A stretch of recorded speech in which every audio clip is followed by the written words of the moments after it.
Salam alaikum, merci professeur Stott. C'est un grand plaisir d'être là avec vous à la Société marocaine de cardio et avec Sanofi pour parler du traitement antithrombotique. Alors, je voudrais commencer comme ça.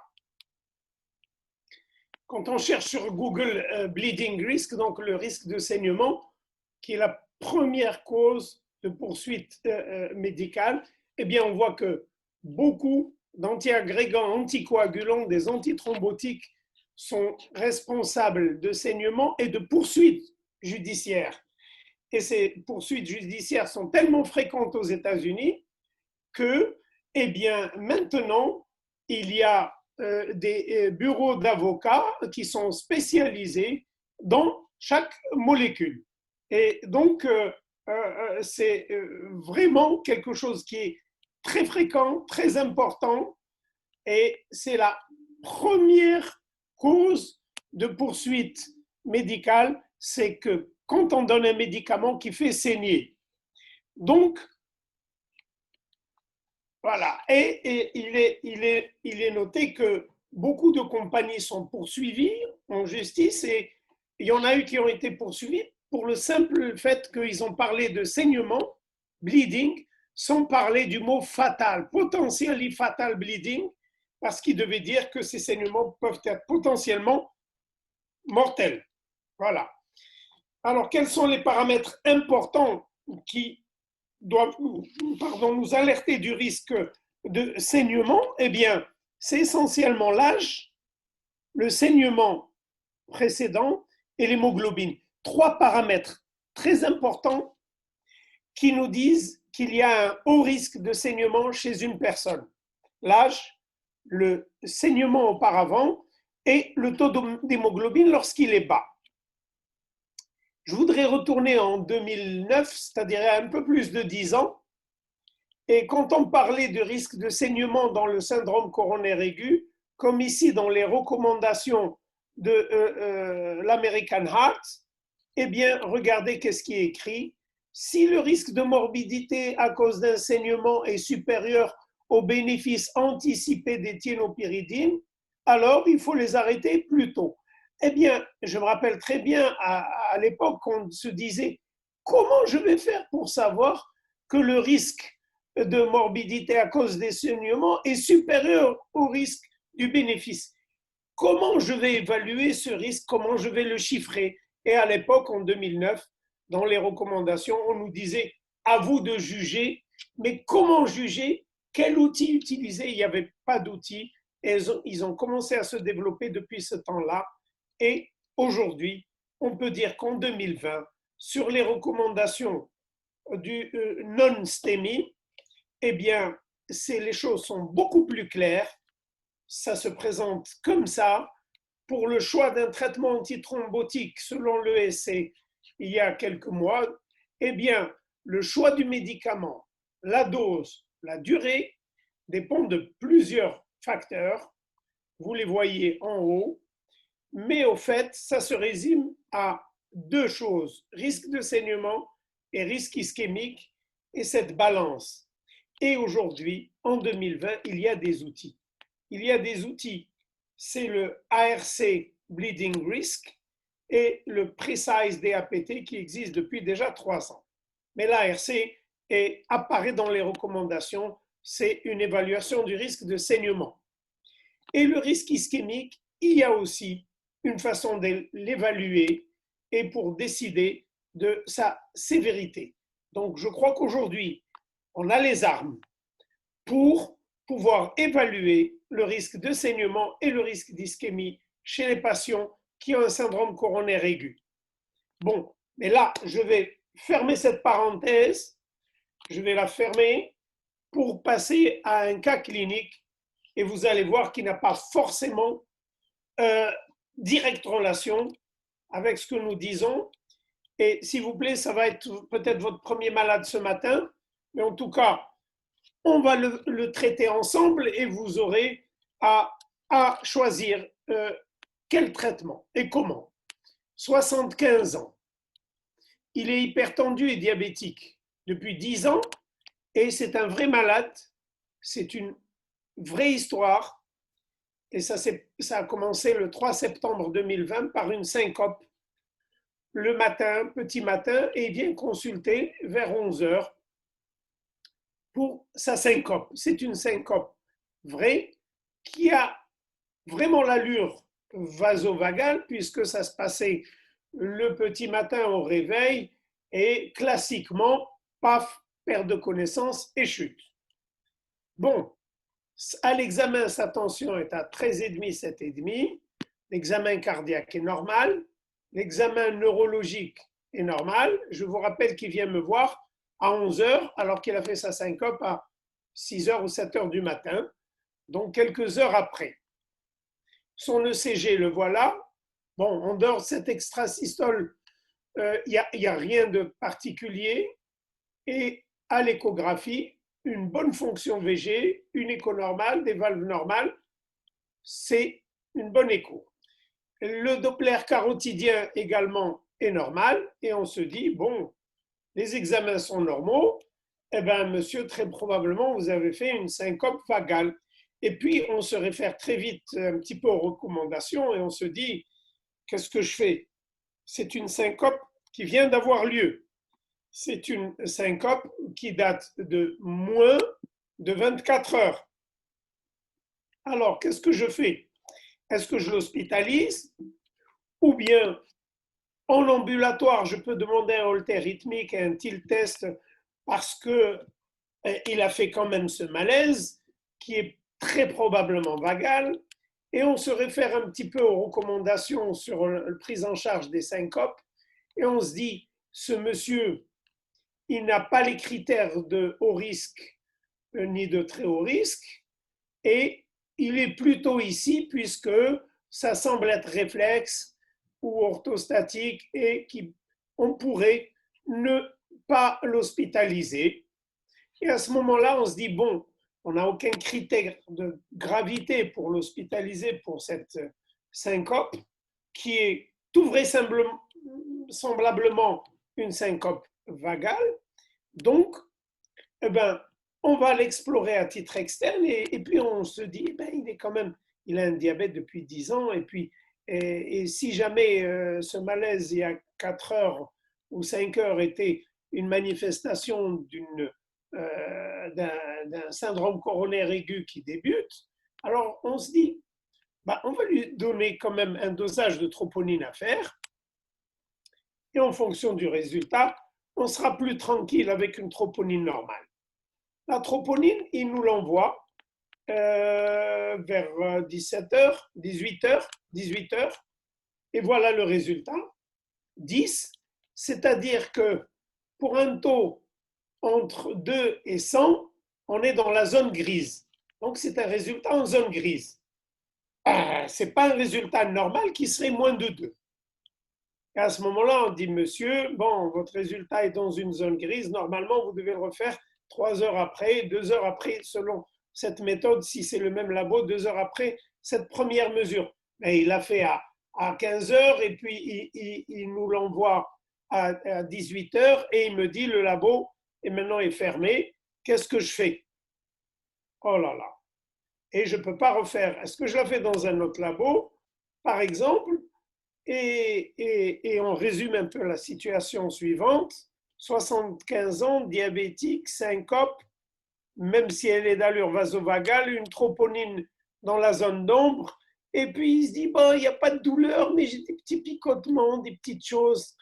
Et là, qu'est-ce qu'on fait? Et je vous poserai la question, et j'aimerais bien que vous voyez ces propositions, et de participer à la prise en charge de notre malade. Est-ce que je laisse à demain, il est 19h ou 18h30, est-ce que je laisse à demain, je fais la deuxième troponine du même labo, ou bien demain je refais 2 troponines avec 2 heures d'intervalle, ou bien c'est je l'hospitalise ce soir et je fais la troponine 1 et 2 ce soir, ou ce soir je l'hospitalise pour lui faire un cathé demain. Alors, j'aimerais qu'un maximum de personnes participent et répondent, s'il vous plaît, à cette question. Et on va donner merci, Monsieur Taha, de nous l'avoir affiché. on va donner 20 secondes pour les gens qui sont avec nous, qui ont envie de traiter ce patient et de répondre dans les 20 secondes. Et après, on demandera à M. Taha de nous dire ce qu'il en ressort de ce questionnaire. Donc, 20 secondes. On a un taux de participation de 35% pour l'instant. Ah, ça veut dire que les gens sont là, mais soit qu'ils sont indécis à répondre, soit que bon, je ne sais pas. Bon, alors pour les indécis, on aimerait bien qu'ils participent et on se donne 15 secondes de plus, 10 secondes. Ce serait bien de nous dire qu'est-ce que vous feriez. C'est anonyme et c'est participatif. Et si les 15 secondes ou si on a 50% sont passés, Monsieur Ta va nous dire qu'est-ce que vous ferez. Voilà. Très bien. On est à 70% de personnes qui pensent qu'il faut l'hospitaliser et refaire demain une troponine 1 et 2. C'est formidable, c'est très bien, merci, on va l'hospitaliser. On va l'hospitaliser et on va voir le schéma de 2020, qu'est-ce qu'il nous dit pour quand on suspecte un non-stémie. Eh bien, lui, ce monsieur, il est dans les other parce que on ne peut pas le classer dans le very low ni dans le low, puisqu'on n'a pas pu refaire la deuxième, et on ne peut pas le classer dans le high, parce que dans le high, ce serait les positifs. Donc, il est au milieu, dans la zone grise. Alors, on l'hospitalise, on demande urécréate glycémie, NFS, troponine 1 et troponine 2. Et on se dit, il a une clearance à 40, et on voit ici et des globules blancs à 10 000, une hémoglobine à 12 grammes. Voilà, c'est ce qu'on a reçu. Et les troponines 1 et 2 sont négatives.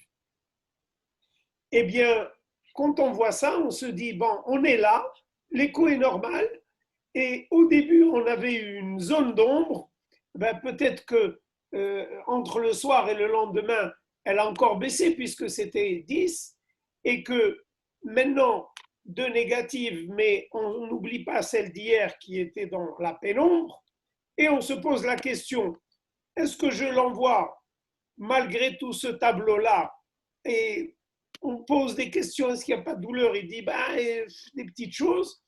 Ou bien, on n'est pas dans le high pour faire tout de suite une angiographie, mais même si on est au milieu, eh bien, on a selon l'ESC la possibilité de faire une angio en gras, c'est-à-dire proposé, ou un stress test, ou un coroscanner, ou rien du tout.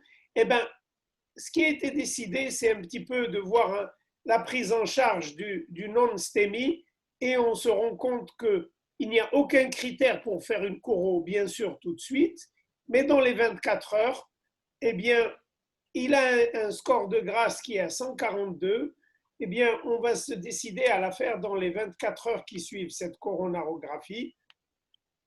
Il est mis sous aspirine, bisoprolol, et on va décider qu'est-ce qu'on va faire puisqu'on décide demain de faire la coro, puisque on est encore à J0 et on l'a hospitalisé, on a fait le bilan en urgence, on a fait 2 troponines le soir même qui étaient négatives, mais on fait quand même cette coro selon les recos, et on se demande que feriez-vous, comment vous allez faire, est-ce qu'on va faire une dose de charge clopidogrel 300, 600, ticagrelor, ou pas de dose de charge? Je vous demande de répondre et on se donne juste 15 secondes.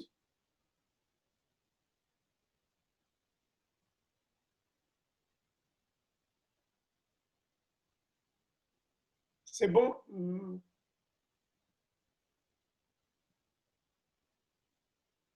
Alors, la moitié disent, ou 60% disent pas de dose de charge, 3% pour le TICA, et on va dire presque 40% donnerait le clopidogrel.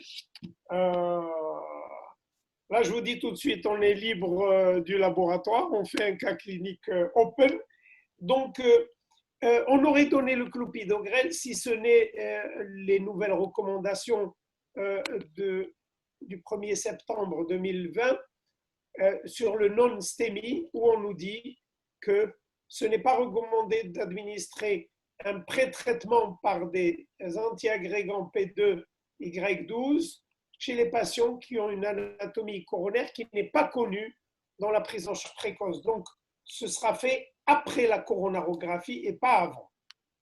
Donc, ce qu'on va faire, le lendemain, c'est le J1, eh bien, il est au on fait la coronarographie, voilà ce que ça donne. Une sténose serrée du troisième segment de la coronaire droite qui est dominante, qui est une grosse coronaire droite avec un très bon lit d'aval, et c'est une sténose sur laquelle on devrait agir. Voilà. Donc c'est une sténose de la coronaire droite, troisième segment à 90%. Et puis là, on a fait la coro. Normalement, on donne notre dose de charge et on va y aller pour un stent actif sur la coronaire droite. Et monsieur, on lui dit, monsieur, dès que ça se passe, si tout sera bien et le lendemain, on pourra vous laisser sortir sans problème. Voilà. Alors maintenant, les recos nous disent, on peut donner la dose de charge et je me demande et vous demande aussi, quelle dose de charge, quoi on va lui donner. Et là, s'il vous plaît, encore une fois, on n'est pas, il n'y a pas de labo qui tienne. On va réfléchir uniquement science, recommandations et études récentes. Est-ce que vous donnerez Prasugrel? On ne l'a pas malheureusement au Maroc, mais s'il existait, est-ce qu'on le donnerait? Ou le Tika 180 en dose de charge, puis 90, ou le Clopis 300 à 600, puis après 75 mg par jour. Alors, je vous demande votre avis. Vous prenez en charge ce malade, il est chez vous, c'est anonyme, répondez comme vous voulez, c'est juste pour avoir une opinion de ce que nous faisons dans notre pratique. Alors, Monsieur Taha nous donne les résultats. 46% serait pour le clopidogrel, donc pratiquement la moitié clopi. 36 et 18, ben, si on ajoute 36 et 18, c'est-à-dire que plus de la moitié n'irait pas pour le clopidogrel. Et donc, c'est très serré comme match. Moitié clopi, moitié non clopi. Alors, s'il vous plaît, c'est je pense, un moment important de décider. Il a fait sa coro, il a une sténose serrée. Je vais donner une dose de charge. Qu'est-ce que je donne? Eh ben, on est clair. Je l'ai dit, je le redis, on n'est pas là pour un labo particulier, mais pour les recos. Et on nous dit en 1B qu'il faut préférer le Prasugrel quand on va faire une dilatation coronaire, 60 puis 10 mg, ou bien 5 mg pour les patients de plus de 75 ans et moins de 60 kg. Le ticagrelor, quelle que soit la stratégie, qu'on dilate ou qu'on ne dilate pas, également 1B. Et puis, vous voyez, clopidogrel, c'est uniquement quand le Prasugrel et ticagrelor ne sont pas disponibles ou ne peuvent pas être tolérés ou contre-indiqués. Voilà. Donc, la situation est claire. Je devrais préférer Prasugrel, ticagrelor au clopidogrel s'ils ne sont pas contre-indiqués. Et entre Prasugrel et ticagrelor, chaque fois qu'on va placer un stent, s'il n'y a pas de contre-indication au Prasugrel, doit être préféré au ticagrelor chez ceux qui vont faire un stent, c'est 2A. Et bien sûr, en absence de contre-indication. Alors, c'est une étape capitale dans la prise en charge. Je donne l'aspirine et j'ajoute ou Prasugrel, ou Tika, ou Clopi, et on vient de voir que avant de donner Tika ou Prasugrel, eh bien, vérifions deux choses. Un, est-ce qu'il n'y a pas de contre-indication? Et deux, quel est le risque de saignement? deux choses capitales. Contre-indication prasugrel, celles qui sont relatives, vous l'avez vu dans les recos, quand il a plus 75 ans, moins 60 kg, c'est 5 mg. Et pour les autres, contre-indications formelles, antécédents d'AVC ou d'AIT auparavant, saignement actif, hémorragie intracrânienne, même si elle est ancienne. Ticagrelor, contre-indication, saignement actif ou hémorragie intracrânienne. Maintenant, je n'ai pas de contre-indication pour mon patient, mais je dois voir son risque de saignement et c'est les recommandations 2020 sur le non-STEMI de la Société européenne. Qu'est-ce qu'elles nous disent? Eh bien, attention, si le risque de saignement est élevé ou très élevé, c'est là où on doit utiliser le clopidogrel. Et chez mon patient, qu'est-ce que je dois faire? Quel est son risque de saignement? Eh bien, voilà, le tableau 2020 du risque de saignement. Eh bien, si le risque de saignement est faible, on l'a dit, c'est prasugrel ou ticagrelor ou clopidogrel quand ces deux sont contre-indiqués ou qu'il y a un saignement important. Mais ça, c'est saignement faible. Quand ils sont contre-indiqués, à ce moment-là, ce serait clopidogrel. Par contre, quand le saignement est élevé ou très élevé, eh bien, quand est-ce qu'on juge ça? On dit qu'il est très élevé quand la personne a fait un saignement récent dans le mois qui vient de passer, ou bien quand elle a une chirurgie planifiée dans les jours qui suivent et qu'on ne peut pas déférer, reporter, et à ce moment-là, on appelle ça un risque très élevé. Et le haut risque, c'est quoi le haut risque? Eh bien, on a deux outils, c'est le Precise DAPT et ARC High Bleeding Risk. On va les voir pour décider pour mon malade. Le Precise DAPT se fait au moment du stenting en salle de cathé pour décider du risque de saignement qu'a notre patient, pour voir si on va faire un short, c'est-à-dire 3 à 6 mois, ou bien la standard ou longue DAPT, 12 à 24 mois. Donc, je récapitule, je calcule son score, hémoglobine 12, et il a des blancs à 10 800, ça lui fait 5 points. Il a un âge 75 ans, ça lui fait 12 points.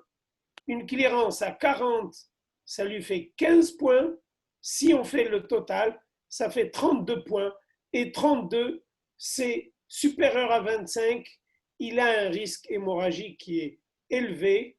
Et de toutes les façons, il doit recevoir que 3 à 6 mois d'antiagrégant, double antiagrégation. Et si on se réfère au nouveau qui est dans l'ESC 2020, non-STEMI, le nouveau critère de saignement, eh bien, le voilà, c'est soit on a un critère majeur à gauche, soit deux mineurs. Et lui, il a au moins deux critères mineurs, et on ajouterait comme troisième critère cette clearance qui est à 40. Il a deux, trois critères de saignement, et on dit dès qu'il y a deux critères de saignement et il les a, c'est un haut risque de saignement. Mon malade a un haut risque de saignement compatible dans les deux avec Precise DAPT et avec ARC High Bleeding Risk. Et comme il a un haut risque de saignement, je me réfère au ROCO qui me dit s'il a un haut risque de saignement, voilà, ou un très haut risque de saignement, c'est aspirine, clopidogrel, pendant uniquement un mois quand le risque est très élevé et 1 à 3 mois, on va dire jusqu'à 3 mois quand le risque est élevé, aspirine, clopidogrel et par la suite aspirine. Et vous remarquez qu'ici, quand le risque est très élevé par la suite, c'est clopidogrel uniquement. Donc, mon malade, heureusement que j'ai évalué son risque hémorragique, je n'ai pas envie d'avoir de plainte pour un saignement, je fais mon travail, j'évalue le risque et je trouve que ce risque est élevé, donc je ne vais pas donner ces deux et je vais prescrire le clopidogrel 360 à 600 mg. Et voilà. Mon malade me dit, monsieur, je suis d'accord, mais vous savez, Anna Brit Khroch, on argère. D'abord, je pars, je reviens dans 3 ou 4 jours pour placer mon stent. Et on discute et on se dit, ben écoutez, on staff et on se dit, ben écoutez, il a cette lésion serrée, mais bon, on peut donner la dose de charge maintenant. Il est asymptomatique et ses troponines sont négatives. Donc, il n'y a pas de problème, on est J1. Alors, demain matin, d'accord, vous venez de faire votre coronaro aujourd'hui. Demain matin, on vous laisse sortir et puis vous reviendrez. Donc, le lendemain matin, on prépare son dossier pour la sortie et il nous fait une lipothymie. Un malaise en milieu hospitalier. Très vite, ECG, FA. Oh, alors là, on ne s'y attendait pas. Et ça nous perturbe beaucoup cette FA parce qu'on se dit, oh là là, et si c'était la FA qui lui a causé ça il y a 2 jours aussi, peut-être que l'épisode de syncope était dû à une FA et que maintenant il refait une FA, toujours le matin, au même, au même horaire. Et donc là, très vite, puisqu'elle était très mal tolérée son FA, et à ce moment-là, il a été mis sous énoxaparine très vite à myodaron en IV et il a récupéré son rythme sinusal très vite et parce que c'était une FA très mal tolérée et on se dit heureusement qu'il n'a pas fait la syncope comme avant-hier. Voilà. Alors monsieur, vous avez une FA, mais nous, ça me cause un problème parce qu'on était sur une syncope réflexe, on se retrouve après dans un syndrome coronaire et maintenant dans une FA. Et là, on se dit, ben, quelle est la part des choses? Est-ce que tout est dû à la FA ou bien quand même je dois me concentrer sur ce syndrome coronaire et avec cette troponine, première troponine limite et une sténose très serrée? Alors, c'est vraiment un dilemme. Est-ce que j'oublie ce syndrome coronaire? Non, je ne peux pas l'oublier. Et à ce moment-là, je vous demande rapidement, parce qu'on n'a pas beaucoup de temps qui nous reste, et qui serait pour continuer dans le syndrome coronaire et qui serait pour dire j'arrête tout, je traite la FA et je temporise. Allez, on se donne pas plus de 15 secondes.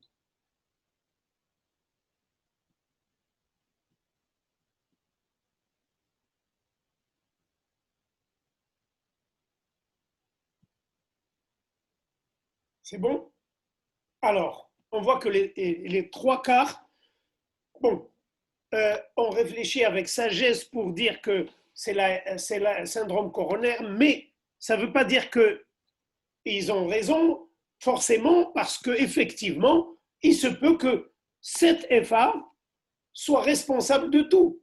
Mais par prudence, on a une lésion serrée et les 3 quarts des gens seraient d'accord pour continuer sur cette lésion parce que s'il me fait un autre épisode de FA rapide et qu'il me fasse un infarct ou un arrêt cardiaque, on sera dans de beaux draps et il faut prendre en charge le syndrome coronaire aigu. Mais là, la prise en charge, elle change totalement puisque c'est un malade qui est en FA. Et il a un Schatzvask à 5, un Hasbled à 3. Ce que nous disent les nouvelles recos, c'est qu'il faut donner une DAPT en plus de l'anticoagulant. Et la DAPT, c'est aspirine, clopidogrel, et c'est uniquement une semaine. C'est tout. Et l'anticoagulant, on peut donner les rivaroxaban si on a peur du saignement, c'est 15 mg. Et on peut donner le dabigatran à 110 si on a peur du saignement si le Hasbled est supérieur à 3. Finalement, il ne faut pas utiliser ticagrelor ou prasugrel dans la première semaine de TAT. Selon les recommandations, il est au milieu, high bleeding risk. Il faut donner trithérapie pendant une semaine selon le l'ESC, puis après double, puis après uniquement l'anticoagulant. Donc, on avait le choix, on est parti sur rivaroxaban 15, clopidogrel 75, aspirine 100 pendant une semaine. Ensuite, Rivaro 15, clopidogrel 75, 6 mois et rivaroxaban 15, 12 mois. Voilà, alors monsieur, on va vous faire cette prise en charge. Vous pouvez, il est sorti, il voulait absolument sortir, il est sorti et par la suite, le lendemain où il est sorti, son fils m'appelle, il va très mal, afin qu'on veut le ramener tout de suite faire son stent le plus tôt possible. Tout de suite. Eh bien, quand il amène en clinique, il a une saturation à 89% des troponines très élevées, des dimères très élevées, et il a des lésions de Covid sur le scanner. C'est une histoire vraie de A à Z. Il est parti, il est pris en charge pour son Covid, et 3 jours après, je demande de ses nouvelles. Et je demande de ses nouvelles, son fils, et son fils, il me dit, eh ben, écoutez, il est hospitalisé, il y a 30 secondes, il n'y a même pas une minute qu'on m'a appelé pour me dire qu'il est décédé. Et s'il vous plaît, ma conclusion est la suivante. Ça peut se présenter comme une syncope réflexe, comme un syndrome coronaire aigu, comme une FA, comme une embolie. Eh bien, les masques du Covid sont très nombreux et ça me fait penser juste à Fantomas avec la quantité de masques possibles. Et je vous remercie.